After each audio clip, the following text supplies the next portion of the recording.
Hei vaan hyvät kuulijat. Seuraavaksi vuorossa pikkuinen satu.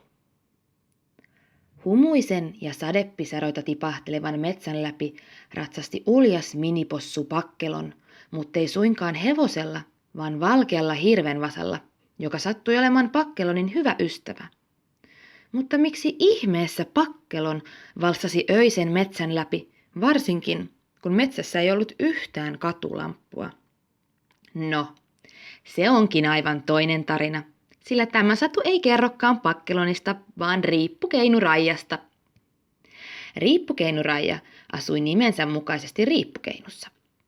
Tämä oli siinä mielessä valitettavaa, ettei Raija ollut koskaan käynyt maankamaralla, sillä riippukeinu oli pystytty 2 puun väliin.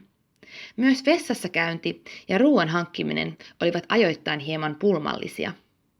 Onneksi Raija asui omena- ja päärynäpuun välissä, joten niiden hedelmistä Raija sai useimmiten vatsansa täyteen. Tietysti terveysviranomaisten mukaan tulisi saada myös hivenaineita ja niitä kivenaineita. Mutta esimerkiksi veden saanti ja myös suihkuttelu hoitui sateen sattuessa, jolloin Raija vain avasi suunsa ja riisui vaatteensa. Proteiinia Raija sai tarpeeksi öisin suuhun eksyvistä hyönteisistä, jotka hän vahingossa unissa nielaisi. Rajat vietti päivänsä vihellellen ja heitellen ohikulkijoita mädäntyneillä päärynöillä. Onneksi Raija asui niin korkealla puussa, etteivät ohikulkijat pystyneet häntä näkemään. Tämä helpottikin suuresti kiusantekoa. Kun Raija ei vihellellyt, kirjoitti hän runoja elämästä, jota puiden alla käytiin. Raija oli päässyt todistamaan monet suutelot, erot ja pissimiset puun juurelle. Mitä kaikkea 2 puun alla pystyykään tekemään?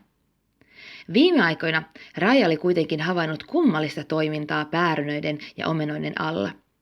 2 täysin vihreää pukeutunutta mieshenkilöä olivat alkaneet pitää kokouksia puiden varjossa. He vaihtoivat aina papereita sekä kummallisia salkkuja, joiden sisällön Raija halusi kovasti selvittää. Raija olikin alkanut rakentaa puiden oksista kaapparia, jonka avulla hän saisi napattua miesten salkun. Kaappari koostui oksista ja lehdistä, ja Raija aikoi laskea kaapparin maahan niin, että kun miehet laskivat hetkeksi salkun alas, Raija voisi vain vetäistä narusta ja nostaa salkun itselleen. Viimein koitti päivä, jolloin kaappari oli täysin valmis. Raija laski kaapparin jännittyneenä maahan ja jäi odottamaan. Viimein miehet saapuivat ja toimivat kuten aiemminkin. Ja kun oikea hetki oli käsillä, Raija vetäisi narusta ja kaappasi salkun itselleen.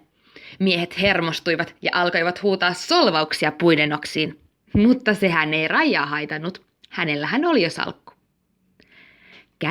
Kädet täristen Raija katseli salkkua ja raotti sen kantta. Mutta mitä ihmettä? Tätä Raijaa ei osannut kyllä missään nimessä odottaa. Salkku oli nimittäin täynnä. Jahaha, sadun lopun saattekin itse miettiä. Tämä onkin juuri sellainen ärsyttävä tarina, missä loppuratkaisua ei kerrota kuulijalle, vaan hänen täytyy käyttää omaa mielikuvitustaan.